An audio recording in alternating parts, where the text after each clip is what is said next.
Assalamualaikum viewers. Today we will learn about conditions in PHP. What is conditions in PHP? Let's start.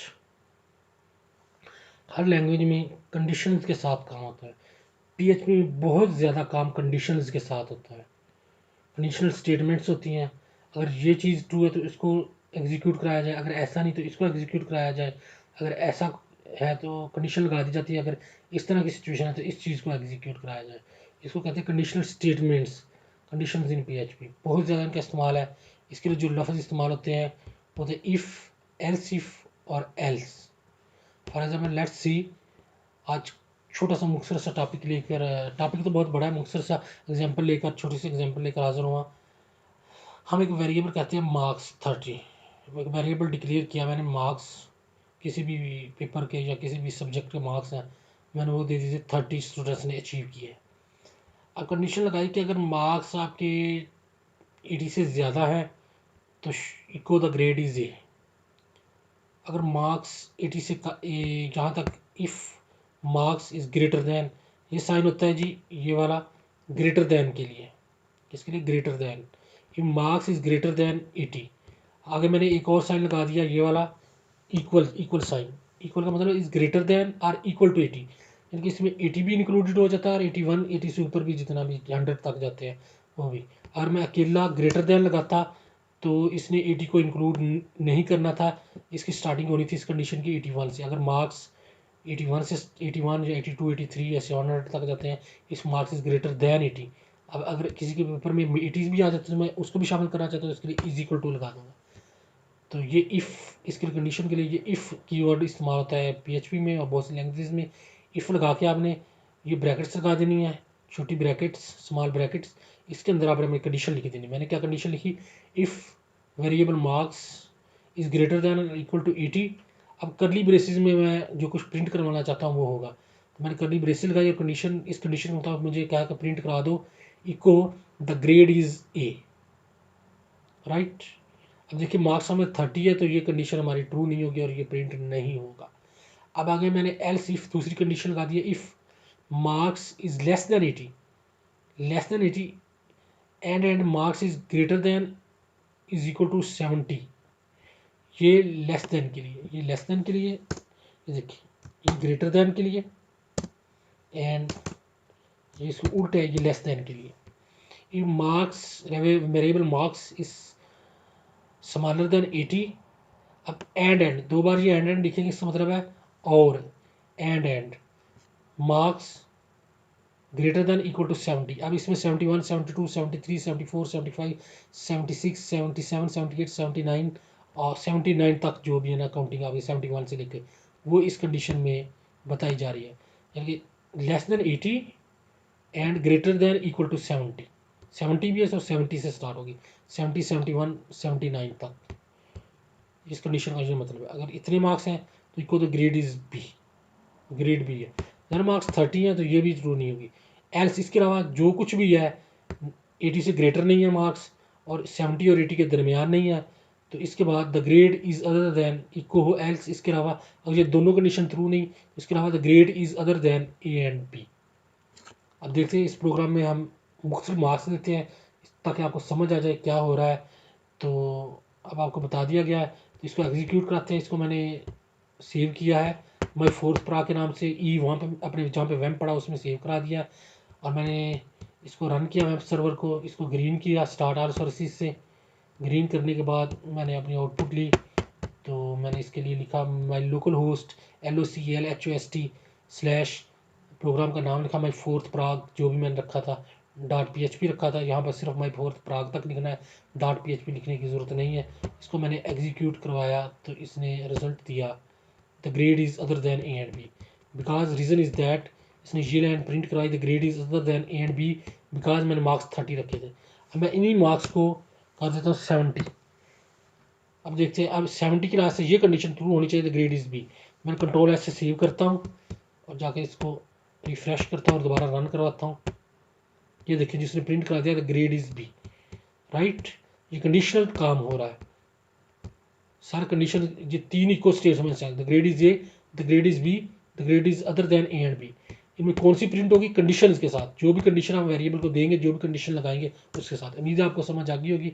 अब मैं कर देता हूँ 80, मैंने इज इक्वल टू भी 80 कहा हुआ है, इज ग्रेटर दैन और इज इक्वल टू 80, तो 80 शामिल है इसमें। तो अब देखिए रिजल्ट क्या आएगा, इसको रिफ्रेश कराएं, द ग्रेड इज ए। तीनों स्टेटमेंट्स ट्रू हो रही हैं, यानी कि हमारा कोड बिल्कुल सही लिखा हुआ है। हमारी जो भी हमारी लॉजिक है, जो हम देखना चाहते हैं, उसके मुताबिक ये कोड जो हमारा ठीक है। उम्मीद है इसकी आपको समझ आ गई होगी। अब थोड़ा सा आपको बताऊँ, चाहते हुए एक और चीज़ बता दूँ, if marks less than 80 and marks greater then और इक्वल टू 70, इसमें 70 से शुरू होगा इक्वल टू, अगर मैं इसको इक्वल टू नहीं लगाता हूँ तब इसमें जी 70 इंक्लूड नहीं होगा, इक्वल टू लगा देता हूँ तो 70 इंक्लूड होगा, राइट। अब 70 और 80 के दरम्यान लगाना तो मैं एंड लगाऊंगा, यानी कि less than 80 and greater to equal to 70। ये एंड के ज़रिए आप इसको कर सकते हैं। दो डायरेक्ट, जैसे हमने यहाँ पे एक लगाई है, if variable marks is greater then और इक्वल टू 80, एक स्टेटमेंट लगा दी, इफ़ के अंदर एक छोटी सी स्टेटमेंट लिख दी है, इस स्टेटमेंट को थोड़ा सा बड़ा करके लिखना चाहते हैं तो एंड के ज़रिए आप कर सकते हैं। एम्परसेंड जो होता है ये आप 2 बार डालेंगे। एक और साइन भी होता है, आप ये शिफ्ट की के ऊपर प्रेस करें 2 बार, ये सॉरी ये नहीं, मार्क्स एक्सक्लेमेशन नहीं, आप इसको प्रेस करेंगे 2 बार,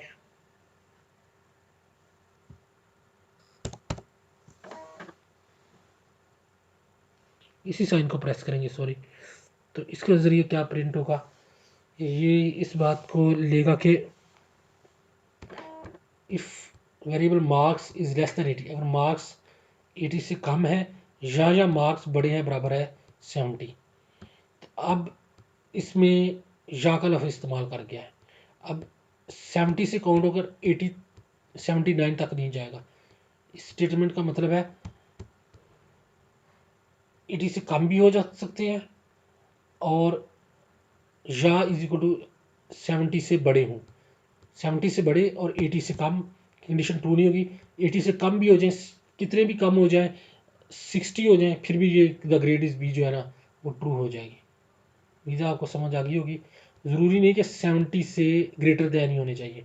या का मतलब है कि ये एक अलहदा स्टेटमेंट है, और लेस देन 80 है, चाहे कितने भी है, 30 है, 40 है, 30 है, 40 है, 50 है, लेस देन 80 है तो grade is B, right.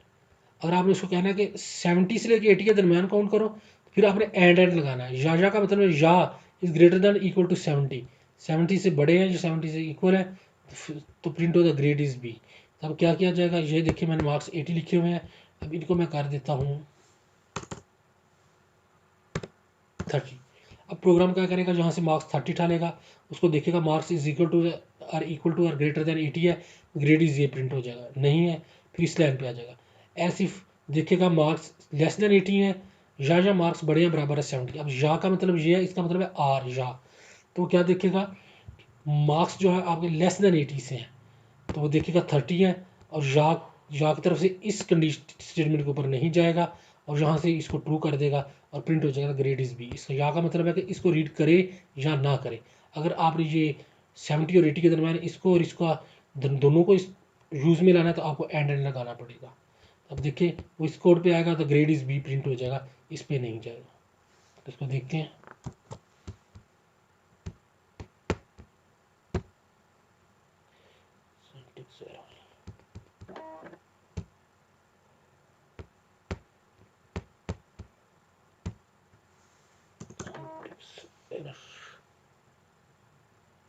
Syntax error दे रहा है, वो कह रहा है कि मैं इसको प्रिंट नहीं कराऊंगा, ऐसे आपने कोई मिस्टेक की है।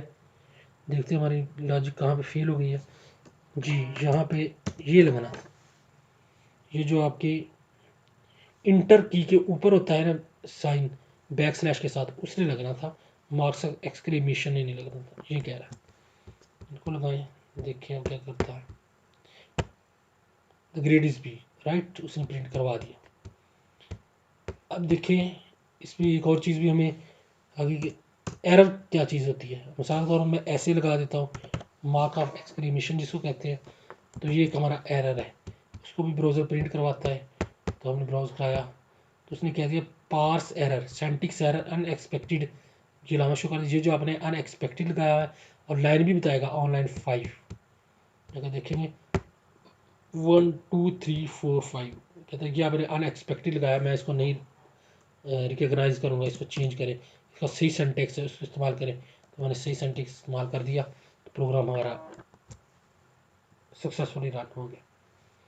ये कंडीशंस होती हैं, इनको आप ट्राई करें और समझें, और जो समझ नहीं आती कमेंट्स में मुझसे डिस्कस करें। उम्मीद है आपको समझ आ गई होगी। मेरे चैनल को सब्सक्राइब करें और ज़्यादा से ज़्यादा लाइक करें, शेयर करें। Thank you. अल्लाह हाफ़िज़।